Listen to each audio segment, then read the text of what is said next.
What's up, YouTube? Today we're going to be reacting to types of drugs you should avoid by Astro Dior.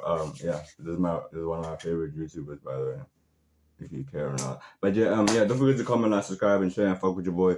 My name is X, and let's get into this, bro.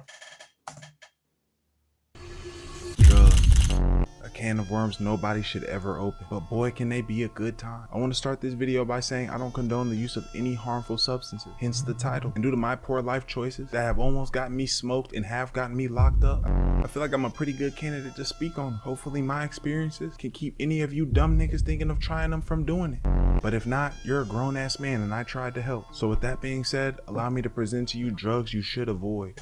First, that gas. Y'all remember when we were younger and adults would say that tree is a gateway? I remember hearing that and being like, gas to crack is a pretty big jump.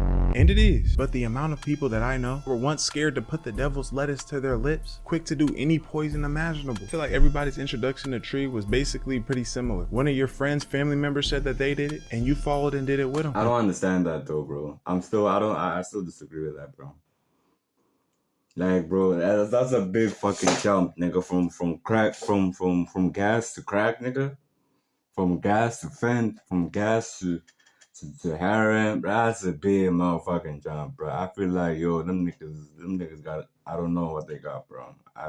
Them niggas got to deal with some shit. But yeah, from gas to fent, come on, man. But I get it though. Nah, I don't.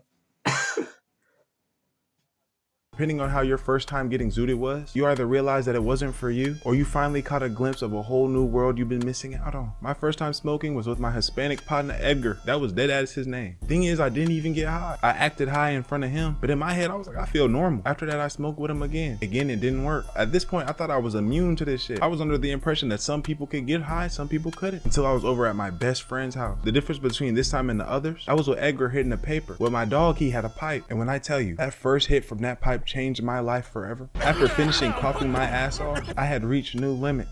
Everything was funny. I was hungry as fuck. And that night was one of the most memorable times of my childhood. Mind you, I was 13. But as humans, there's something within us that once that seal is broken, some of us yearn for more. Going forward, I would smoke every now and then until I hit the big 15. I was in a new area. And at this age is when I realized this shit is an actual gateway. I went from smoking every now and then with my friends to smoking that shit every day being the plug in my area, all throughout high school. So being so in tune with it, I saw how it affected many different types of people. First type of people I want to touch on are the I can't get addicted. Anybody that say you can't get addicted to that shit is lying. I got partners that can't eat a bowl of cereal in the morning without smoking that shit.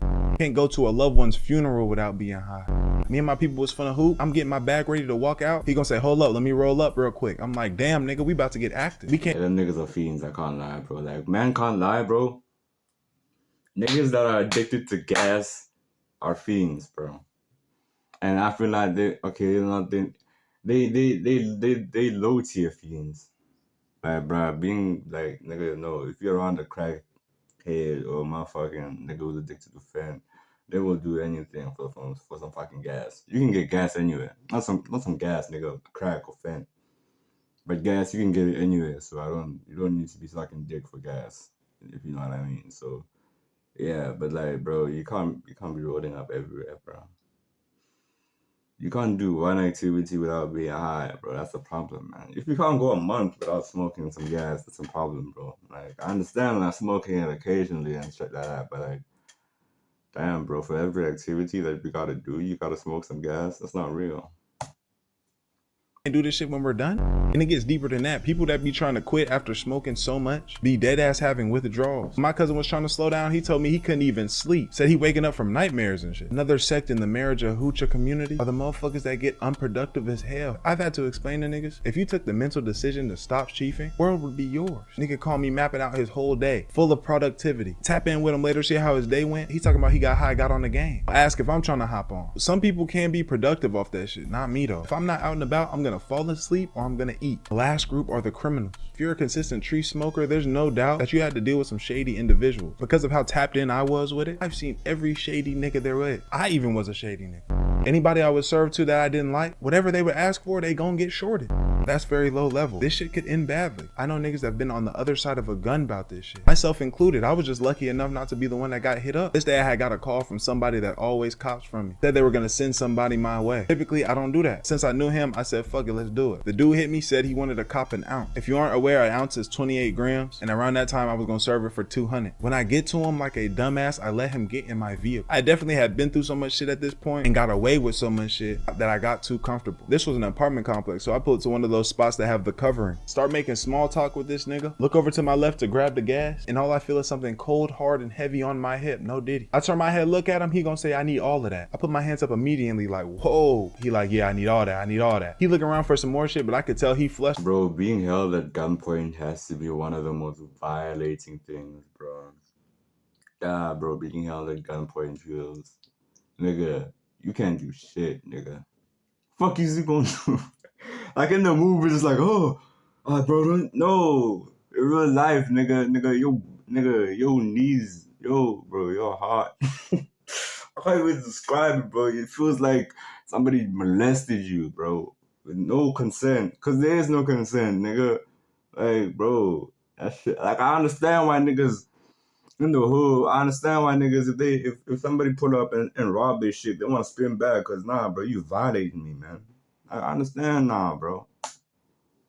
Ready to go because he hopped out the whip, and right before closing the door, he gonna open it, check one more time, and tell my stupid ass to be easy. Closes the door and runs off. Around this time, I had to be 17. And when you take a step back, I was once just a 13-year-old innocent kid, chiefing with my friends having a good time. But what came with that was a whole lot of bullshit, ending with me getting in trouble with the law. But that story's for another time. Second, that white girl. Before we start, I have never done this shit, but I've been around plenty of people that have. This was a substance I knew I never was going to get into, selling or using. Yes, you're not at your best whenever you off that gas, but a motherfucker off that white is a different story. White only makes you lose shit. Weight, your family, your life. That shit's ridiculous. I'm not in the business of fucking my life up. In my life, I haven't seen that many people off this shit. One was definitely people at parties or festivals or some shit. Another was my friend's mom. She used to be geeking too. But where I came in direct, unavoidable contact with this shit was at my job. When I was working at Home Depot at 19, and it was not by a coworker. It was by... If I was in the 80s or 90s, bro, I would have been off that white, bro. I would have been off that white, bro. We got motherfucking, nigga, there was too many people putting out bangers in the 80s and 90s for you not to be high off white, bro. There was no way, bro. Them niggas, bro, that shit was pure back then, nigga. That shit looked good, bro. They made that shit... Bro, Pablo Escobar would have known me by name, nigga. I'm telling you. There's no way, bro. Back in the 80s and 90s. Man, I would have been reckless, bro. I would have been in them bitches, bro. For real. By my supervisor. Home Depot was a stressful job, but not that damn stressful.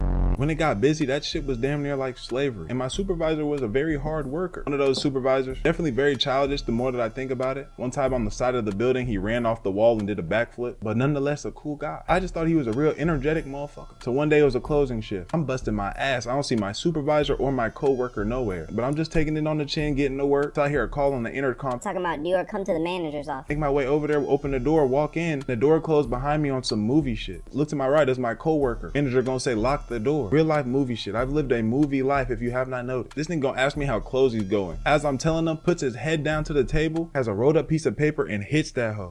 I'm not trying to raise no red flags and I honestly don't care. I'm just like, oh, where the answers are revealing themselves. My coworker walk over, get him some. And these dumbass niggas gonna ask if I'm trying to hit this. So when I got irritated, cause does it look like I do this shit? I tell him, no, I'm straight. I don't know what type of sick shit he was on, but I think he took that as a challenge.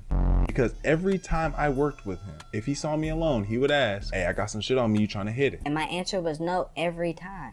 But as you would assume, his empire started to fall. Started getting sloppy. Closing wasn't looking good. Managers getting on his ass, riding him up. And he was already skinny, but he had dropped like 20, 30 of them. I had to end up quitting and coming back into a different department. He was still there, but he was a different person. Barely spoke, moved slow as hell. I don't know what happened to him. Third, that drink. Texas tea, lean, whatever you want to call it. Stay away from that shit. There's 2 times in my life where I was around this a lot. First, very young, 15, 16. Like I said, that gas is a gateway. Once me and my dog became plugs around our area, we started selling different shit. And one of those things was drink. And with that being said, we would do it. We were mature enough to know this is very addictive. I never had no white. I never had no drink, bro. Am I that boring, bro? I've only had that gas. That's it. That's about it, bro. And one time I think I got laced because I was fucked up. One time I think I got laced. But that's a story for another day. But yeah. I never had no white, I never had no drink. But I'm not gonna try it. I'm too pussy to try other shit, bro. I'm happy with what I got, bro. I'm happy with my Mary Jane, you feel me?